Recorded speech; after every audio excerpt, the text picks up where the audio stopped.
tal como dice el título del capítulo 2, vamos a estar examinando la cura para la desunión, ya sea para prevenirlo, ya sea también para remediarlo, si acaso se levanta una desunión, especialmente dentro de la iglesia. Una cosa que haya desunión en los partidos políticos, que haya desunión quizás en el trabajo, desunión quizás en el negocio, desunión quizás en la comunidad. Pero una de las cosas, aparte de la obra redentora y parte de la obra reconciliadora del Señor, es que como mínimo haya reconciliación, o por lo menos unión entre los hermanos en Cristo, los unos con los otros. ¿Amén? Porque el gran mandamiento sabemos que es el primero: amarás a Dios con toda tu fuerza, corazón y mente, y el prójimo con tu prójimo, incluyendo tu prójimo que es tu hermano en Cristo.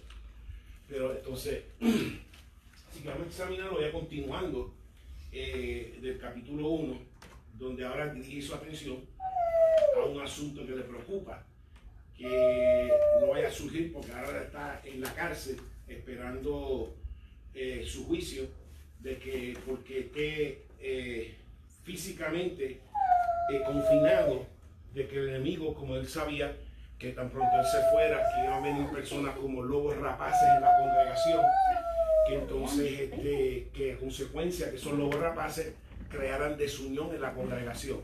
Y por eso se escribe y le dice y dirige su atención a este asunto de evitar la desunión en medio de la congregación.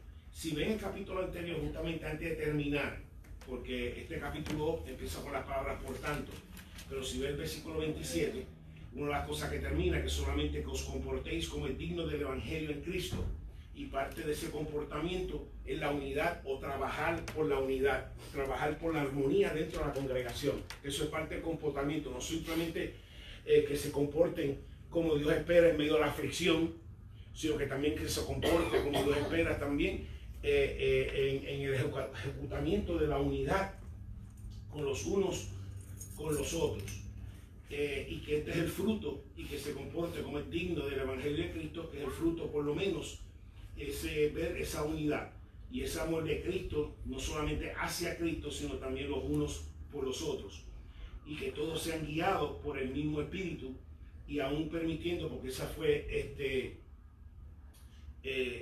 otra preocupación que él tiene, porque dice, porque yo sé que están compadeciendo en aflicciones como yo estoy compadeciendo, y aún en medio de ese compadecimiento que se dejen guiar por el Señor, aún en medio de ello, y parte es que no permita que el conflicto cause desunión, porque sabemos muchas veces que el conflicto puede causar desunión en una vida matrimonial, el conflicto puede causar desunión en un trabajo entre unos y otros. Cuando hay tensión, muchas veces entonces comienza el conflicto, y en vez de unirlos en el conflicto, muchos tienden entonces quizás crear separación, o el enemigo tomar ventaja para crear separación. Y eso es lo que por lo menos vamos a examinar continuando esta preocupación que tiene el apóstol Pablo con esta congregación que él fundó.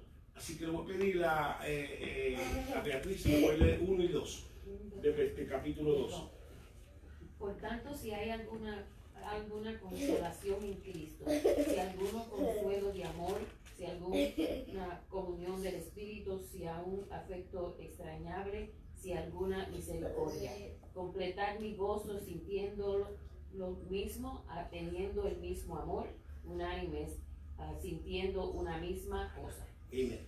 Así que entonces lo primero que dice, por tanto, si hay alguna consolación en Cristo, esa palabra consolación viene de la palabra paraclesis, que viene de la palabra paracleto, que significa ayuda, consolación. Pero una consolación pero es diferente. No solamente es una consolación, sino es un llamado a acercarse, es un clamor a ayuda, es una súplica, y también se puede, esa palabra griega también es como un discurso animador. Así que la consolación que da Cristo no es solamente un consuelo como tú estás ahí bendito, sino un consuelo que también te anima. Porque si hay algo que, acuérdate, hay un contexto de padecimiento. Así que en medio del pase de padecimiento vemos al Señor que se acerca a través del llamamiento de las personas padeciendo, y entonces comienza no solamente a consolarle, que quizás te quita alivio del dolor, sino a la misma vez te anima.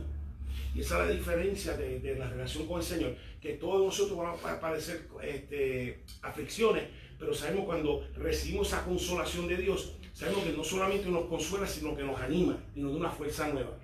Que quizás pierdas un pariente cercano, un ser querido, o quizás pases por una experiencia dolorosa financiera, o una experiencia dolorosa con parientes, con hijos, pero sabemos que en medio de esa experiencia, cuando Dios entonces te responde y te da, porque hablando de la consolación de Cristo, que entonces cuando Cristo entonces responde y te da su confort, cuando responde a tu clamor, que no solamente te conforta, sino que te anima, te da energía, te impulsa. Y esa es la gran diferencia. Yo no sé cuántos aquí han sido impulsados por el Señor, donde quizás han querido, en medio de quizás una aflicción, en medio quizás de una prueba, en medio de una lucha, han querido quizás, pues mira, pues no voy a hacer más nada, no tengo más fuerza, me he disipado. Pero qué bueno que el Señor responde, no solamente confortándote, sino que Él dice que toda una fuerza donde no tienes ninguna, te la voy a multiplicar. Donde vas a correr y caminar y no te vas a cansar y fatigar, donde vas a tener fuerza como las alas del águila. O sea, todo esto se vuelve una realidad en nuestras vidas. Pero si hay algo que quiero resaltar, que la persona que Cristo conforta, Cristo fortalece para continuar. Porque a pesar de que estás pasando aflicciones, Dios espera que tú sigas funcionando. Porque tú tienes que seguir funcionando. Madre, padre, abuelo, abuela, cualquiera que sea tu deber, cualquiera que sea tu responsabilidad, tú tienes, y el Señor espera que tú continúes funcionando aún en medio de tu lucha, tu batalla y tus aflicciones, de que tú puedes continuar funcionando en medio de ello. Y por eso que la persona que Cristo consuela no solamente conforta, sino que también anima a su caminar. Y entonces dice, hay 4 resultados, 4 efectos cuando Cristo te consuela. ¿Sí? Por lo menos aquí en este texto hay 4 efectos que si tú recibes la consolación de Cristo, hay 4 cosas que va a producir en ti. Y de esas 4, dice la primera, que es consuelo, dice algún consuelo que de amor, que es el primero, que es el primer resultado de recibir la consolación de Cristo. Porque si hay algo, bueno, no quiero quitar el contexto, y es que Él le acaba de hablar de que si amamos al Señor, vamos a padecer los padecimientos que el Señor padeció. Y si hay algo que afecta cuando tú pasas por una aflicción, es que no te sientes amado. Es más, no te sientes amado ni por Dios, porque estás diciendo, Dios, ¿por qué me estás permitiendo esto en mi vida? Señor, tú me quieres, tú me amas, porque si tú me quieres, tú me amas, tú no me permitirías pasar por lo que estoy pasando. Y comienza entonces un proceso, entonces comienza a cuestionar el amor de Dios, y dice que pero en el momento que tú clamas a Dios, y entonces recibe el confort, el consuelo del Señor, dice que los primeros resultados de ese efecto es que entonces vas a comenzar a reconocer el amor de Cristo aún en medio de tus aflicciones. El amor de Cristo aún en medio de tu prueba. El amor de Cristo en medio de tu necesidad. Entonces el primer resultado es que vas a recibir el amor del Señor en medio de tu situación adversa. La segunda, y me paran si tienen una pregunta, que menciona es la comunión, si alguno comunión del Espíritu, que es lo segundo, que comienza entonces el Espíritu Santo. Hay una compenetración espiritual, que gracias de que esas aflicciones restablecen entonces esa comunicación espiritual, y por medio de la presencia del Espíritu Santo de Dios es que entonces la gracia de Dios fluye en nuestras vidas. Muchas veces tenemos que reconocer, Dios permite ciertas aflicciones y pruebas en nuestras vidas porque hemos desatendido nuestra comunión. Y hay personas que si no fuera la prueba no oran. Igual que hay personas que no usan una sombrilla a menos que no llueva, hay personas que no oran a menos que pasen por una prueba. Entonces Dios muchas veces, no estoy diciendo que tienes que pasar por una prueba para orar, pero no podemos dejar de reconocer que muchas veces las pruebas nos compenetran más profundamente con el Espíritu Santo de Dios y descansamos más en Él. Y por eso que la segunda efecto cuando recibimos consuelo de Dios es que entonces no solamente Dios revela su amor, sino revela y también permite que su Espíritu Santo, aún más todavía, una gracia fresca, fluya hacia nuestras vidas. La tercera dice afecto extrañable. Afecto extrañable. Es una palabra un poquito difícil de traducir, porque es de la palabra splagnon, entonces significa de las tripas. De las tripas, es como, porque las tripas era como el asiento del afecto. En otras palabras, de que revela que desde lo más adentro Cristo te ama. Es un poquito difícil de explicar, pero es como esa palabra de como que las tripas, los intestinos, lo más profundo, porque decía que el lugar más profundo en nuestro interior Es el lugar de afecto, de benevolencia, de compasión, de misericordia. Que uno entonces siente no solamente el amor del Señor, sino siente el afecto del Señor. Amén. ¿Cuál es la palabra? Oh, se llama splagnon en griego. Y es como cuando Judas se ahorcó y se cayó y dice que sus splagnon, todas las tripas, pero eso es lo que estamos hablando de los sentimientos más profundos. En otras palabras, en medio de esa, cuando recibe la consolación del Señor, también dice que un resultado es que va a recibir el afecto, como el afecto más profundo de Dios. Como las extrañas. Como las extrañas. Pero no la física, no estamos hablando de morcilla, estamos hablando de morcilla, de montón, estamos hablando espiritualmente, lo más profundo adentro del Señor, te lo revela, que también, y cuarto, y si alguna misericordia, que es la cuarta, y estas cuatro cosas se afectan cuando uno está padeciendo una aflicción, ¿sí? Donde uno muchas veces uno se siente que no hay consuelo, que no hay comunión, que no hay afecto hacia ti y que nadie se compadece de ti. Misericordia, porque misericordia es compasión, piedad, o las manifestaciones de piedad. Y estas cuatro se afectan específicamente cuando uno está pasando aflicciones. Está diciendo que número uno, si ellos como están pasando aflicciones y se han experimentado a Cristo, que han clamado al Señor y se lo ha consolado, que estas cuatro cosas van a resultar en su vida, que van a resultar entonces una transformación en medio de esa aflicción. Entonces, una de las cosas que veníamos hablando, que la pastora antes de salir para acá dijo que una pastora de Brasil que se suicidó y qué sé yo, y me dijo, pastor, explícame, yo no sé explicarte. Yo no sé explicar. Yo le dije que me explicara porque yo no sé explicarte. Porque yo he pasado por pruebas y lo único que hago es ir al Señor. Yo no sé qué pasar, yo no sé qué más. Yo puedo identificarme con eso. He perdido cosas, he ido al Señor. Y si he experimentado aflicciones, he ido al Señor.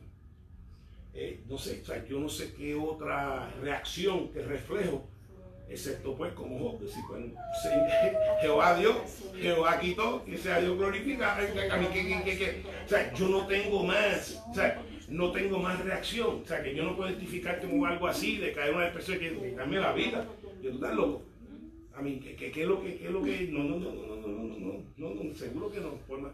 Tú sabes, así tenga uno o dos, y si se me quita, que me quite y hago otra cosa. Pero no, yo no puedo identificarme con eso, no tengo idea. ¿Cómo? Porque aquí dice que en medio de la aflicción tengo que clamar a Dios. Y en ese clamor, Dios me va a dar su consuelo, me va a dar su amor, y es un consuelo que anima, que es un consuelo que fortalece. Pero muchas veces que se descuidan, yo lo único que puedo entender es quizás que el dolor es tan grande que descuidan ese enlace de agarrarse de Dios en medio de una situación así, y el enemigo lo sacude. Y no sabemos y otra cosa, no sabemos la vida privada de nadie, porque Judas se veía bien por fuera, a menos que todo el mundo dijo, a mí lo vendió el Señor, pero nadie sabe la vida privada de nadie con su relación con el Señor. Aunque esté pastoreando, esté en un ministerio, tú no la sabes. Yo sé la mía, yo no sé la tuya. Exacto, pastora. Lo que yo hablaba con el pastor era que no entendía cómo es una pastora de Brasil, de Brasil, cómo ella se pudo quitar o sea, ella predicaba y todo, y ese domingo ella predicó y todo, y se despidió de la congregación como ella hacía todos los domingos, pero ese mismo domingo ella se quitó la vida después.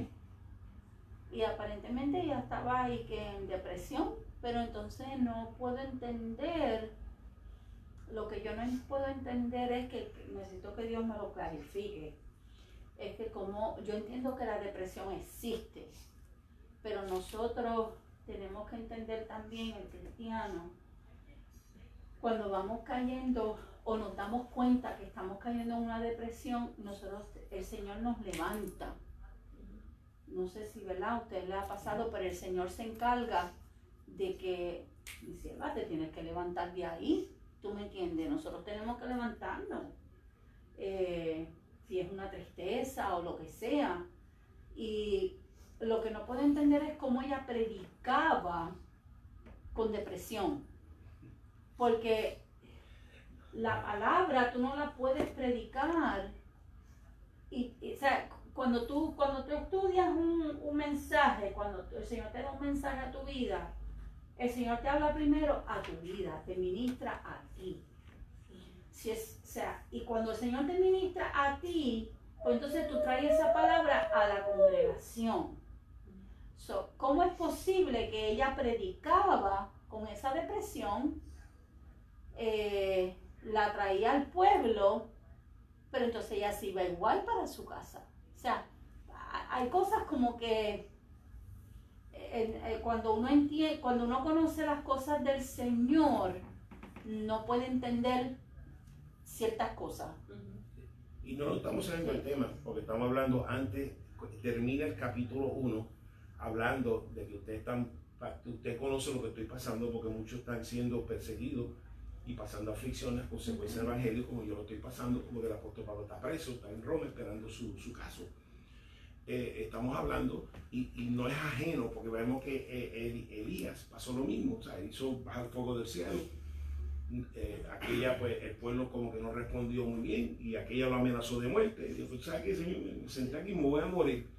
Y entonces Dios lo alimentó con los cuervos y con una quebrada. Y cuando se secó, él siguió y lo mandó para Monte Sinaí. Y siguió a Monte Sinaí, ahí Dios pues le ministró en su silencio, lo ministró en su cueva, y de ahí salió y le dijo, ok, pues mira, ahora vas a ungir y tienes un suplente, le va a continuar. Pero vemos que no se quitó la vida. O sea, simplemente dime, Señor, yo voy a donde ti. Que si yo me morí en tu pie. Si es que obviamente Señor no lo va a permitir, pero en esas condiciones. Pero que ese siempre es nuestro reflejo. Tenía todo menos fe. Ya, no tanto es porque estamos hablando aquí en la comunión. Estamos hablando de este texto que está hablando de la consolación de Cristo. Y todos vamos a experimentar algo que necesitamos, la consolación del Señor. Hablando y esa consolación tenemos que adueñarnos de ella. En esas circunstancias no podemos descuidarla. Y cuando tú descuidas esa consolación, ahí es que entonces que comienzan a no solamente, como dice el enemigo, entonces comienza a operar y comienza entonces a influir, y no solamente en uno. Dice que cuando me meto 7 más todavía, que vengan y me acompañen para acabar de seguir. Y por eso como creyentes tenemos que aprender y no podemos descuidar que cuando pasemos un momento necesitamos ser consolados, porque todos vamos a pasar por algo. Mientras tú vivas lo suficiente en esta tierra, vas a pasar por algo y necesitas consolación. Que no descuide buscar la consolación del Señor. No es derramarlo en Facebook ni contárselo a aquella y la otra, no puede ser todo eso, pero lo último es, espérate, Señor, yo voy donde ti. Necesito que tú me consueles. Ahora yo necesito que tu palabra dice, yo necesito tu amor, necesito tu comunión, necesito tu afecto y necesito tu misericordia. Necesito ahora. Y buscar, Dios te lo va a dar, y te lo va a dar excediendo en exceso. Te lo va a dar en exceso.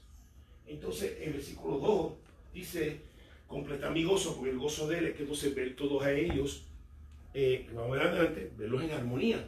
¿Amén?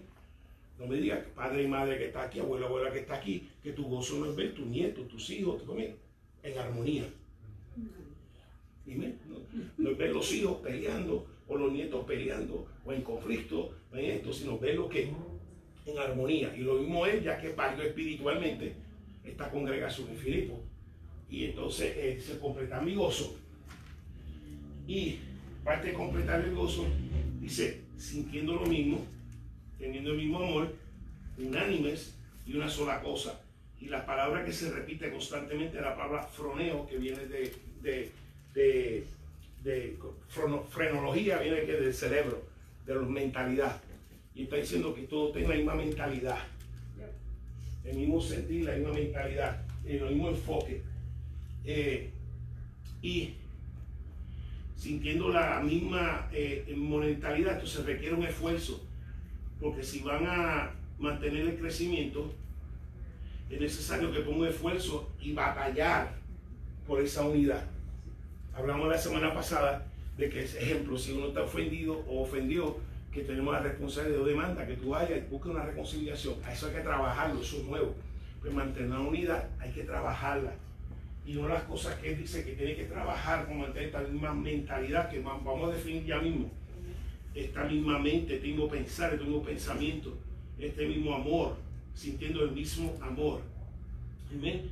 Unánimes, juntos, el mismo espíritu, el mismo sentimiento, por lo menos en lo esencial que vamos a hablar ya mismo, sintiendo una misma cosa.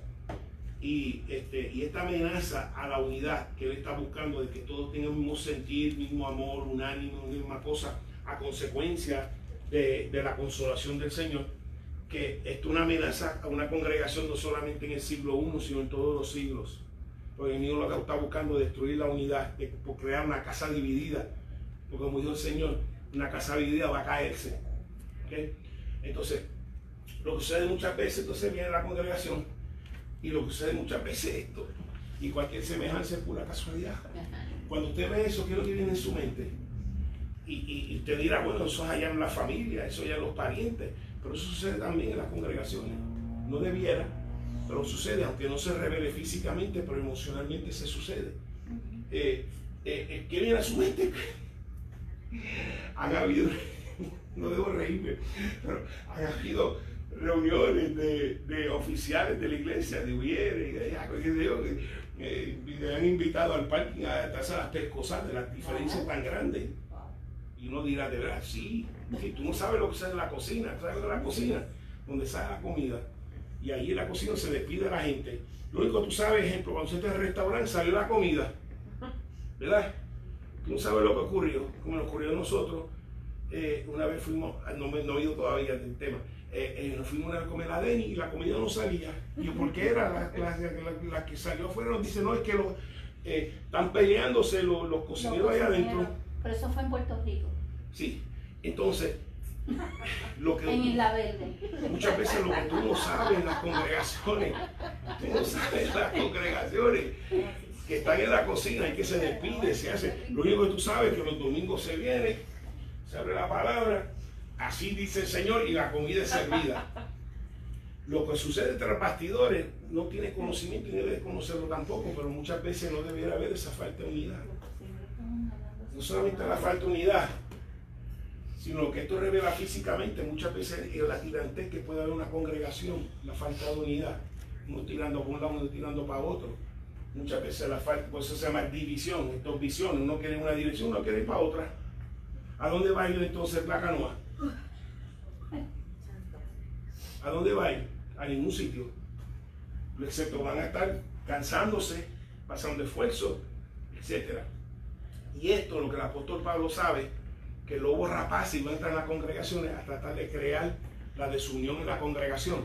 Y lo que estoy diciendo esta noche es que tenemos que trabajar por esa unión. Porque de otra manera, si no se trabaja por ella, el enemigo entonces va a hacer estrago en medio de las congregaciones como lo ha hecho. Así que vamos a examinar hoy. Dijo la 4, pastor. Dígame. La 4, ¿la dijo? ¿Qué? No, la 3, La no. 4. ¿La qué? La 4, la dijo. Sí, hablamos de las 4 resultados de la consolación, que era el consuelo de amor, la comunión del Espíritu, afecto extrañable y la misericordia. Y entonces, versículo 3, pastora.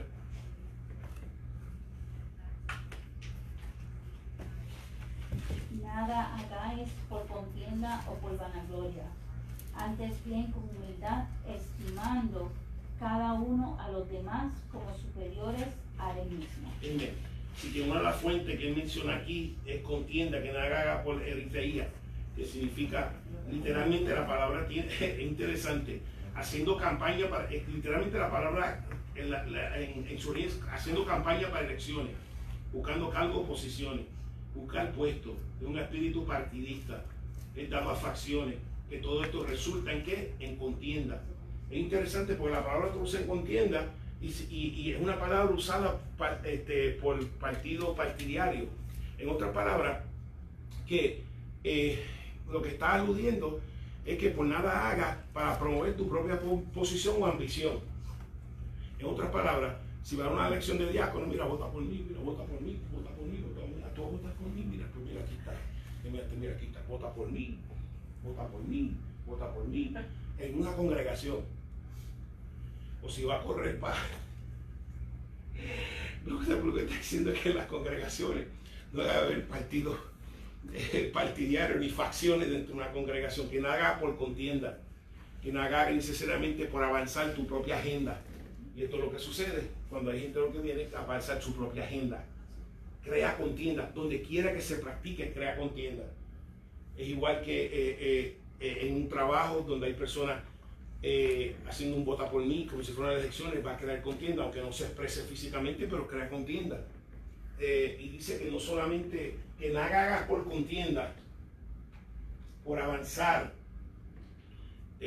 tus propias ambiciones, ¿okay? Y por nada hagas por vanagloria. Vanagloria es un orgullo excesivo en los logros de uno o en uno, una exhibición o espectáculo vano, sin valor, que vano significa sin éxito. Que lo que está diciendo es que la misma vez que otra cosa que afecta a la unidad es el orgullo de la familia. Yo sé que tú no tienes un pariente, un familiar orgulloso, y por eso que nadie se lo lleva.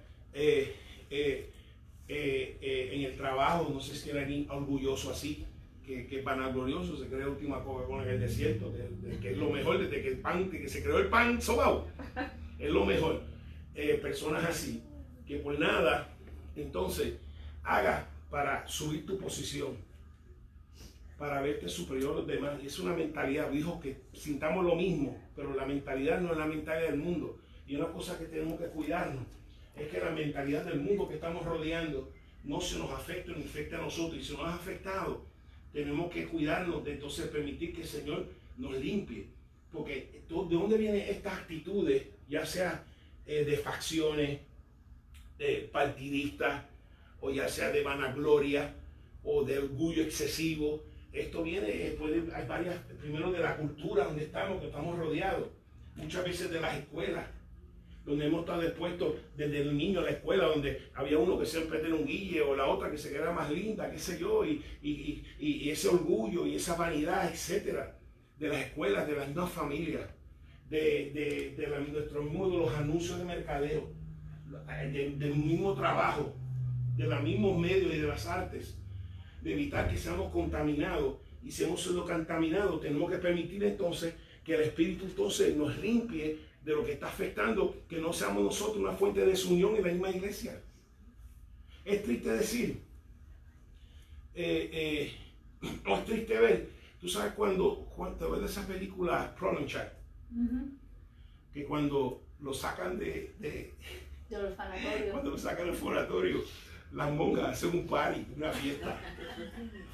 Y es triste cuando una persona se ve de una congregación a otra, hacen un party. Yo, pero, ¿cómo que van a saber? Se fue un problema, puedo decir más chistes de eso, que es un problema alrededor de otro, pero y por eso muchas veces un pastor tiene que llamar y decir, mira, llegó esta persona, ¿dónde estaba antes? No estaba en la iglesia tal. Yo, pues, me llama pastor, mira, pastor fulano, chacho, mira, dime un número, el 8 años te lo ganaste, bueno, gracias, desde que se fue, muchacho, aquí todo corre bien. Y muchas veces tenemos que permitir que nosotros, número uno, tenemos que trabajar, y número dos, que nosotros no seamos una fuente de desunión en la congregación. De que, y yo he comentado antes, que hay gente, muchas veces, han sido criados en familias de conflicto. Y entonces, de una manera disfuncional, su cerebro, su costumbre, inconscientemente le gusta el conflicto y se sienta familiar. Porque el conflicto es familiar. Entonces, llegan al trabajo y crean conflicto, llegan a la casa, crean conflicto, hasta que no vea a todo el mundo peleando con todo el mundo, entonces se siente cómodo. Hay gente que se siente cómodo con conflicto, pero es disfuncional. Conflicto y contienda y peleas y batallas y venía acá, pero ¿cómo tú te sientes cómodo así? De una manera, ¿por qué? Porque le recuerda a su niñez, porque se crió en un hogar que era así.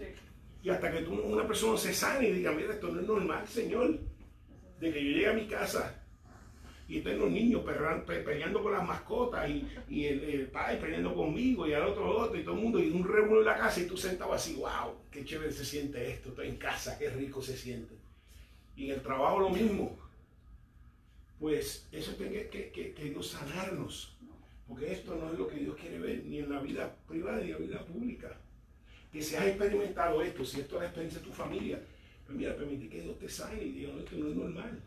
Porque si no tienes cuidado, lo vas a repetir en tu propia familia, esa adicción al conflicto, esa adicción al ruido, esa adicción a las malas palabras.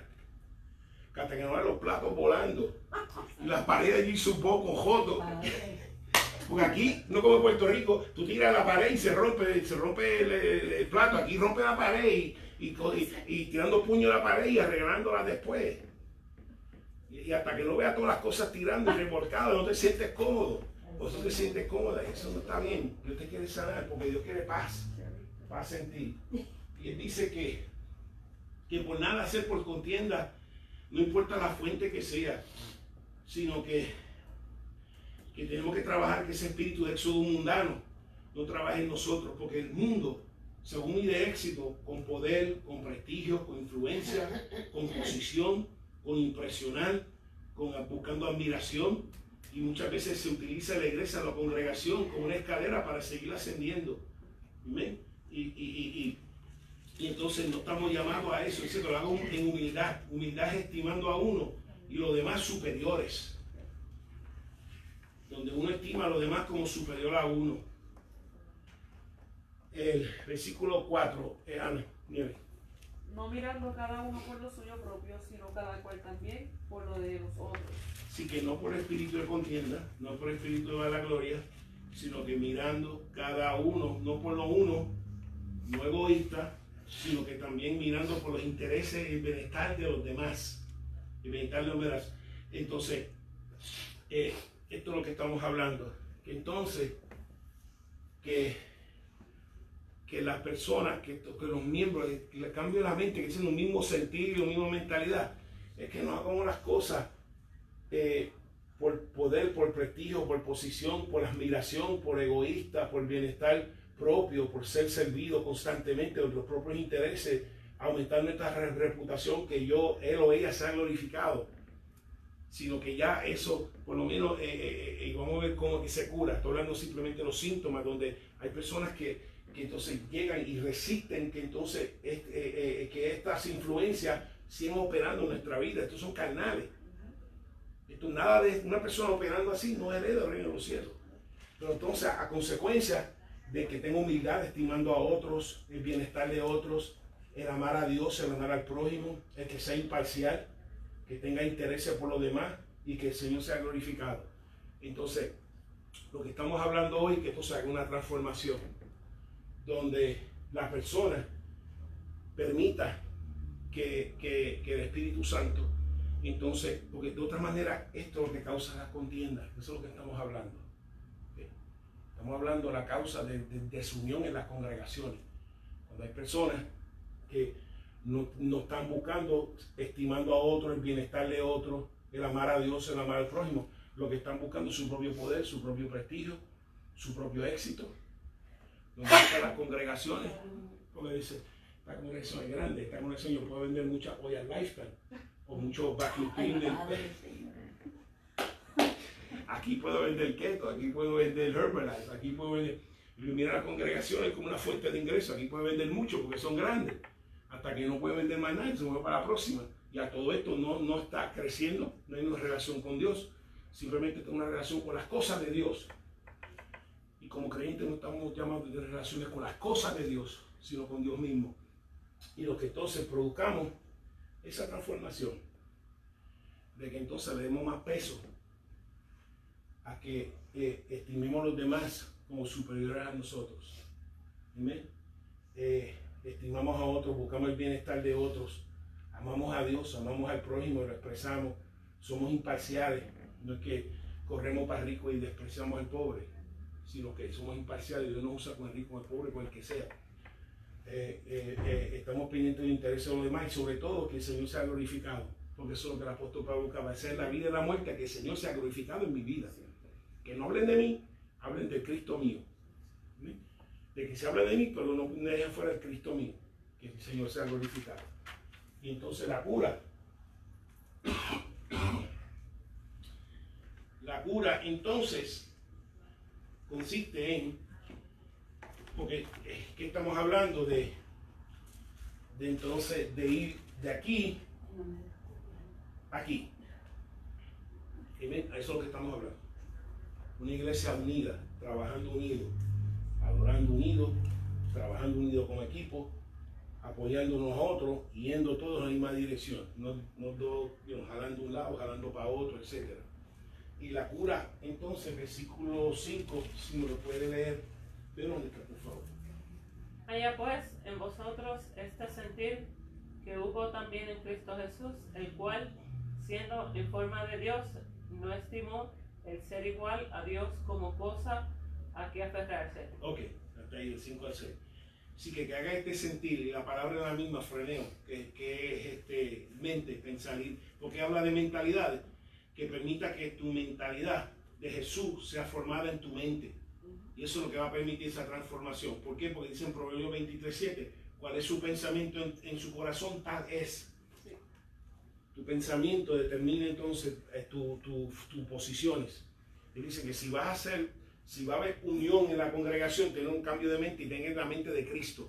No la mente del mundo, no la mente de la familia, no la mente del éxito, sino la mente de Cristo. Dice que y en eso está no solamente la cura, sino la preservación de la unión en la congregación. ¿Y por qué? Porque entonces no estamos buscando los intereses del Señor, estamos buscando mis intereses. Estamos buscando mis intereses, estamos llamados entonces a tener la mente del Señor y permitir que su mente esté implantada en nosotros. Que lo que tengas en tu pensar es lo que esté en la mente de Cristo.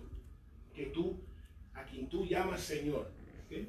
Porque si tú llamas a Jesucristo Señor, tú tienes que permitirse que su mente esté implantada en tu mente. Tu mente va a reflejar quién es tu Señor. Si es el éxito, eso es lo que va a tener en tu mente. Si es la visión, eso va a estar en tu mente. Si es el prestigio, la admiración, eso es lo que va a estar en tu mente y eso se va a reflejar. Pero si es Cristo, se va a reflejar también lo que está en tu mente. Si algo que va a hacer es que tu mente va a delatar quién es tu Señor. Tus mentalidades van a delatar quién es tu Señor. Y por eso si es Cristo, por eso que la solución él apunta no hacia los 7 pasos de cómo hacer la mejor unión, o no los 8 sistemas de cómo establecer la unión, está apuntando aquí a Cristo. No más nada, a Cristo. Entonces, mira la mente de Cristo, mira el ejemplo que tú llamamos Señor, mira su ejemplo, y que su ejemplo no solamente nos ayuda a la vida cristiana, sino con el ejemplo también nos ayuda a mantener la unión que el Señor espera ver en su congregación. Y que todos tengan la misma mente. El problema es que hay diferentes mentalidades. El problema es que hay diferentes mentalidades.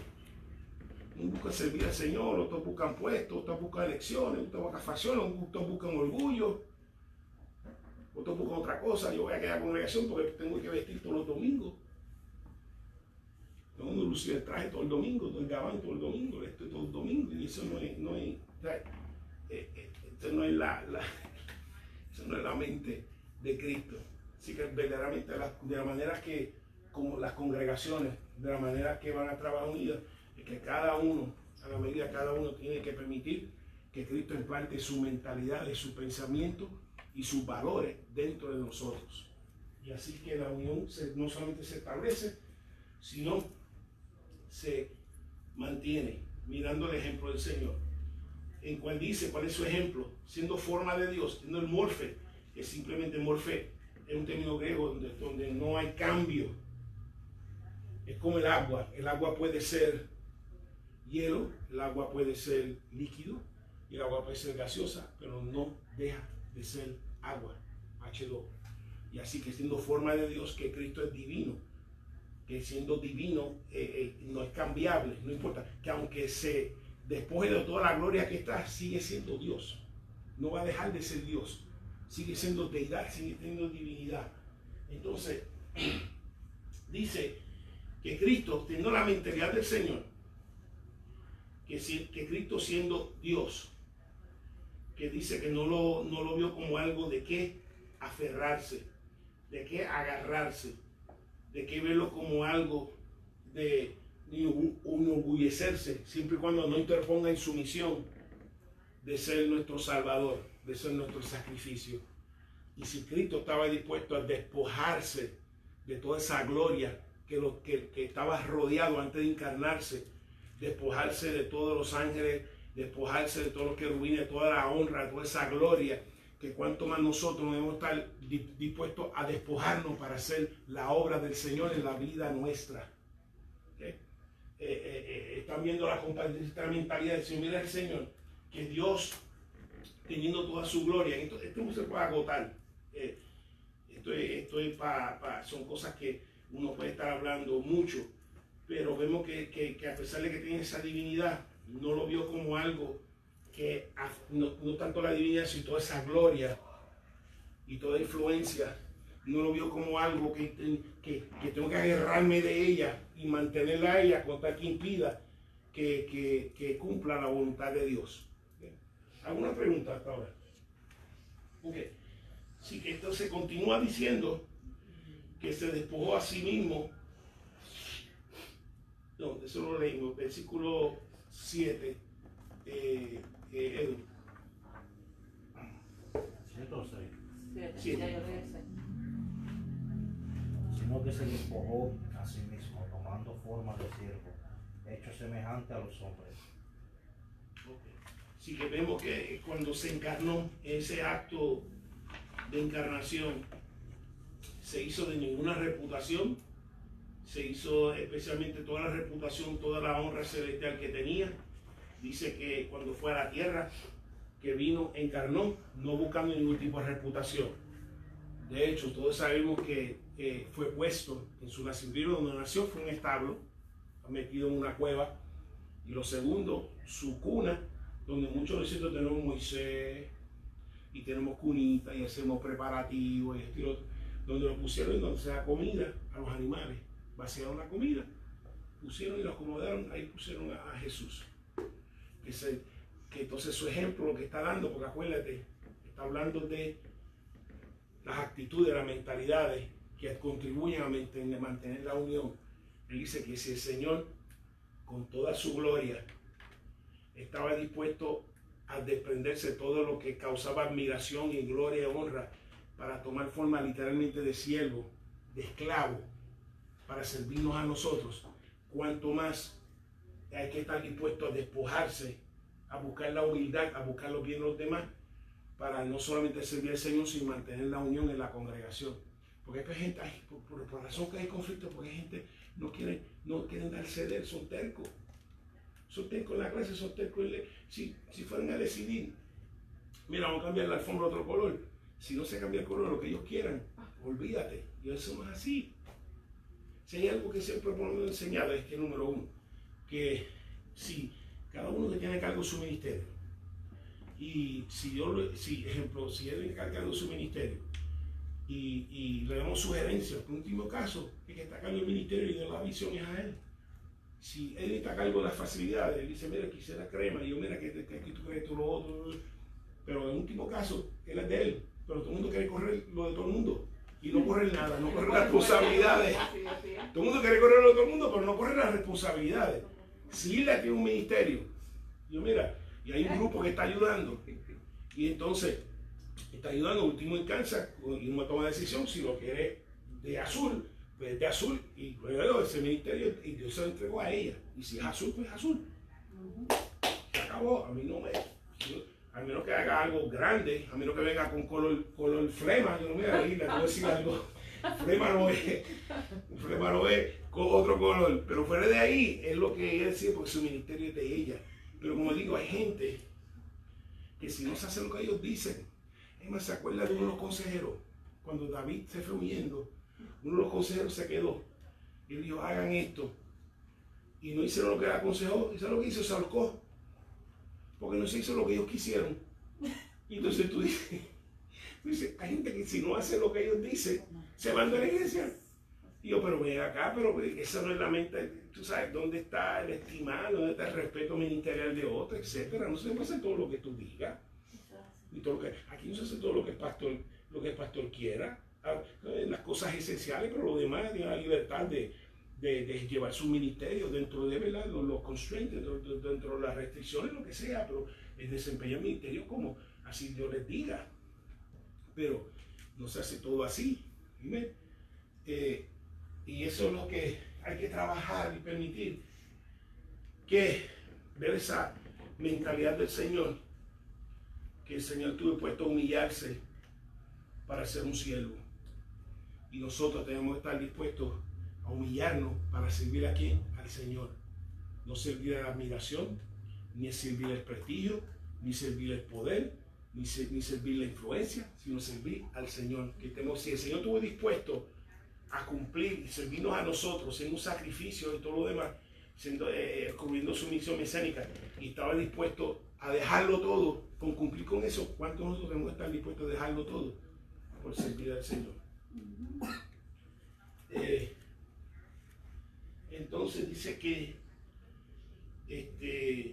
se despojó, y el versículo 8, Mariel.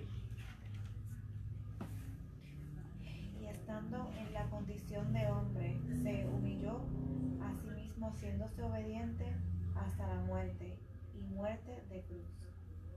Amén. Lo primero que dice y específicamente mencionó, se humilló. Porque el problema es asegurarse de que si va a haber unión en la congregación, tiene que haber humillación, que cada uno estime a los demás mayor que uno. Y por eso incluye esa palabra, y se humilló a sí mismo, siendo Dios y teniendo toda la gloria y divinidad, que aún así tomó la forma de siervo, de esclavo, de ser nuestro servidor, en ser nuestro sacrificio y ser nuestro servidor, en libertarnos del pecado y perfeccionarnos en él. Dice que no fue orgulloso, ni fue arrogante, ni fue altanero, ni fue prepotente. Puso al lado su honra, su prestigio, su exaltación, con tal de ser siervo de nosotros en cuanto a su sacrificio. Y otra cosa que fue obediente hasta la muerte de la cruz.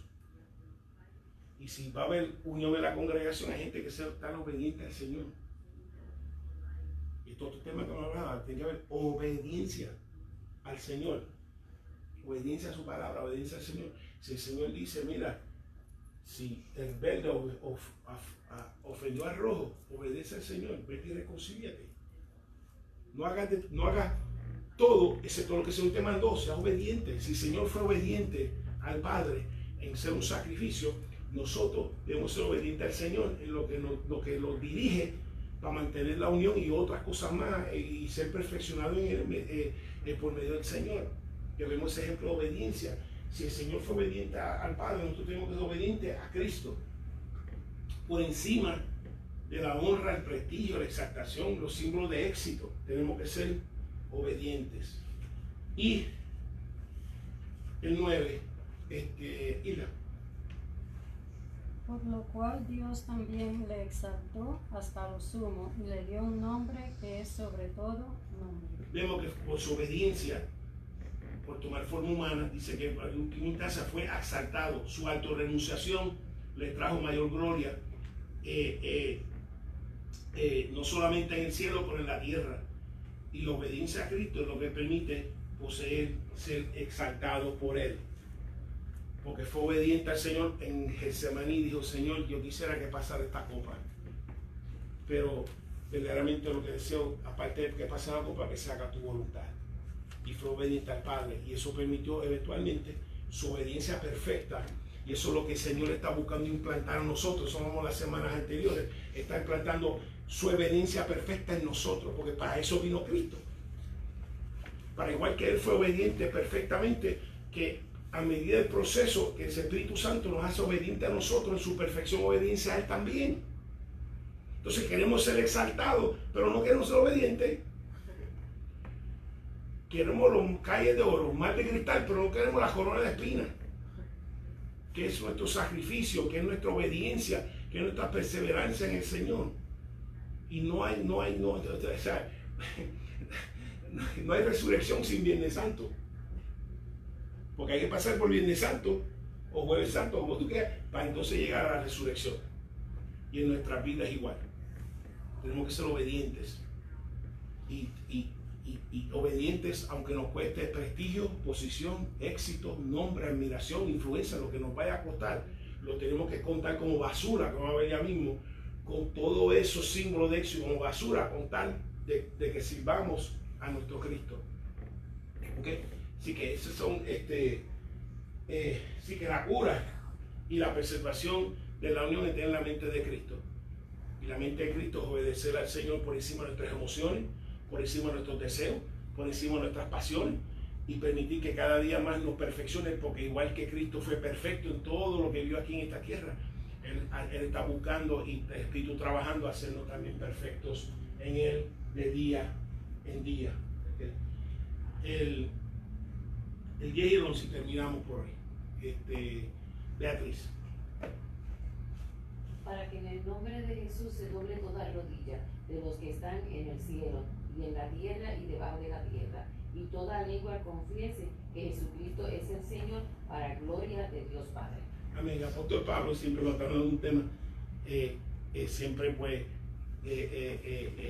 igual que nosotros, se excita para seguir esta adoración al Señor, y está hablando de que el Señor fue obediente hasta la cruz, y comienza a decir, y no solamente fue exaltado, sino que también dice que para que le dio este nombre, sobre todo nombre, y no dice, ¿pero qué nombre es ese? Antes de llegar al 10 al 11, ¿qué nombre es ese? Y para muchos han comentado, dice el nombre que muchos han dicho es el Señor, porque cuando tú dices, ya no es Jesucristo, ya no es el carpintero, cuando tú dices el Señor, que todo el mundo sabe lo que estás hablando. ¿Qué quién estás hablando? De Cristo.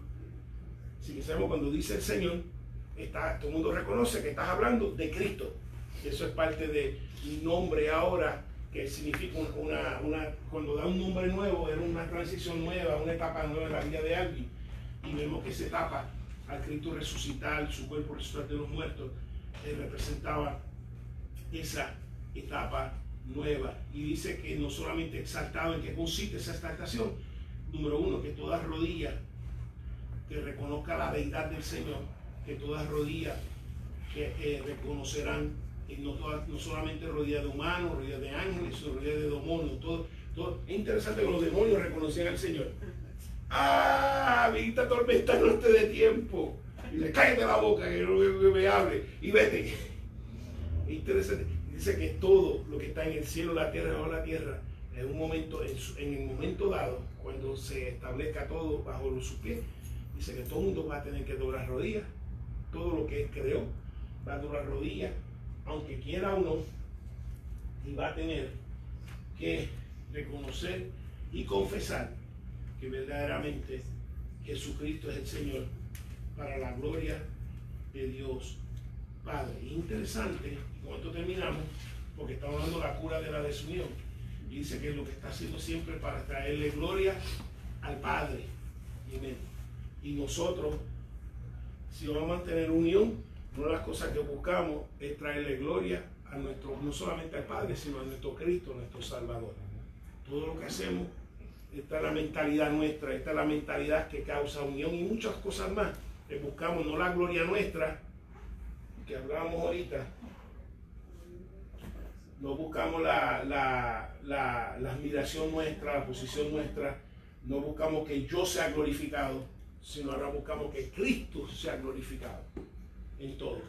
Así que aún en decisiones simples, buscamos qué es lo mejor para el Señor, cómo el Señor puede ser mayor glorificado. Obviamente la pared pintada de flema no ayuda, porque yo una visita de esa pared de flema y si no voy para allá, porque yo cuando veo eso me recuerda a qué sé yo, sino buscamos lo mejor para que el Señor sea glorificado, no que mis deseos se hagan, sino que el Señor sea glorificado, que el Señor le haga lo máximo cuando uno pueda poner la dirección del Espíritu para que el Señor sea glorificado. ¿Alguna pregunta? ¿Alguna duda? Dime. Ira. No pregunta. Quería decirle algo acerca de la pregunta de la pastora al principio. Que ella dice que es difícil explicarse que una pastora pues se suicidara. Pero uno tiene que pensar que no sabemos qué problemas está pasando esa señora. Quizás era mucho. Otra cosa es que quizás ella estaba pasando por una depresión que a lo mejor ni ella misma sabía. Porque la depresión verdadera es un desbalance químico en la mente. Correcto. Quizás ella se sentía mal, no podía controlar cómo ella se sentía. aunque era pastora, quizás ella puede ser que hubiese estado fuerte en los caminos del Señor, pero en un momento de debilidad debido a sus problemas, pues el enemigo se le metió en la mente y ocasionó pues Sí. que ella quitara la vida porque ya no podía más. Y eso es un... Y es hay un- varios pastores que se han suicidado así. Sí, es un Se problema han quitado la vida. físico como cualquier otro. Inclusive me estoy sintiendo mal físico, incluyendo uno va al médico, me dice, sácame la sangre, lo que está pasando, y mira, pues dame algo para seguir funcionando. Pero muchas veces la persona no se da cuenta que está pasando. Es que esa es la verdadera depresión. Hay gente que dicen que mira, fulano está en depresión, no es que simplemente está triste o por algún problema. La verdadera depresión, la persona no sabe a menos que ya el médico lo haya diagnosticado Correcto. con una depresión. Lo que entonces nos llama a... Tenemos que entonces estar vigilantes los cambios en nosotros. Si yo veo que él está medio raro, digo, tú estás bien, pero te veo como de medio desganado, qué sé yo, no, estás cansado, estás durmiendo bien, o sea, estar pendientes uno con los otros. ¿Sí? Tenemos que estar pendientes nosotros de los líderes, estamos pendientes de, todos somos líderes, uno de los otros a ver si estamos observando unos cambios que uno sabe que estamos pasando y poder pues responderle ahí en el espíritu y quizás si alguien se da cuenta que esa es la vida de ella, dice, mira, chequéate con el médico. Pues no es normal que tú estés así triste, ¿sabes? Totalmente fuera de lo común, vete a checar al médico. Pero lo que pasa es que muchas veces la persona puede estar en depresión, pero puede ser como ella siempre es. Y no se dan cuenta que ella anda en una depresión. No sé si me entiende. En diciembre del año pasado, del 2019, 2 o 3 días antes de Nochebuena, esta señora que cuando yo trabajaba en Shane Elementary, ella se llamaba, el apellido era Borrero, Shaira Borrero.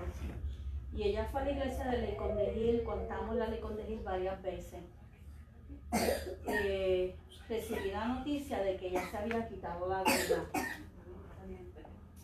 Y ella iba a una iglesia. Yo me quedé en shock porque ella se preocupaba mucho por sus hijos y los iba a buscar a Cheney y todo. Y cuando recibí el texto de que ella se había quitado la vida, específicamente 3 días antes de Nochebuena, yo me quedé como, wow, tú sabes, me acordé de ella y ella andaba en depresión, pero el esposo no se dio cuenta. Supuestamente la gente decía que ella andaba en depresión, pero como ella era sonriente, ¿verdad? Y siempre estaba preocupada de sus hijos, pero a lo mejor nadie se dio cuenta. Y es que muchas veces la persona puede ser como es siempre, pero está en una depresión. Entonces la persona cree que la persona está bien.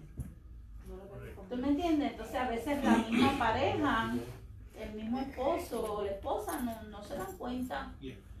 Y por eso que tenemos que estar pendientes. Ejemplo, si usted dice que invitó al pastor a comerse un asopado de camarones de langosta, dice no tengo hambre, usted tiene que decir, pastor, usted está bien. Usted está bien, porque si hay algo nunca sabido, el apetito. I'm sorry, si el pastor pide apetito, usted hay problemas. Yo puedo tener monga, puedo tener catarro, puedo tener bronquitis, pero el apetito no se me va. O sea, yo puedo estar tapado y no sé todo, y el apetito no se me va. Yo como eso, o sea, yo en eso. Si el día que digo no tengo hambre, es porque Dios, usted está bien, porque veo que y esos son los patrones que uno se da de cuenta, y vigilarnos lo más posible, vigilarnos unos a otros. Que eso es lo más que puedo discernir, por lo menos la noticia de ella, de su suicidio, es que nos vigilemos unos a otros. Porque independientemente de señales de depresión, hay señales de suicidio. Sí. ¿Okay? Hay señales de que la persona está pensando en esto, y esas señales tampoco las podemos descuidar. ¿Okay? Así que Oremos, Padre, te doy gracias, mi Señor. Pedimos, mi Señor, que siempre cada uno de nosotros trabajemos con la unidad de tu congregación. Y siempre, mi Señor, nuestra mentalidad, cada día, mi Señor, tú pongas tu mente en nuestra mente. Tú pongas tus prioridades como nuestras prioridades.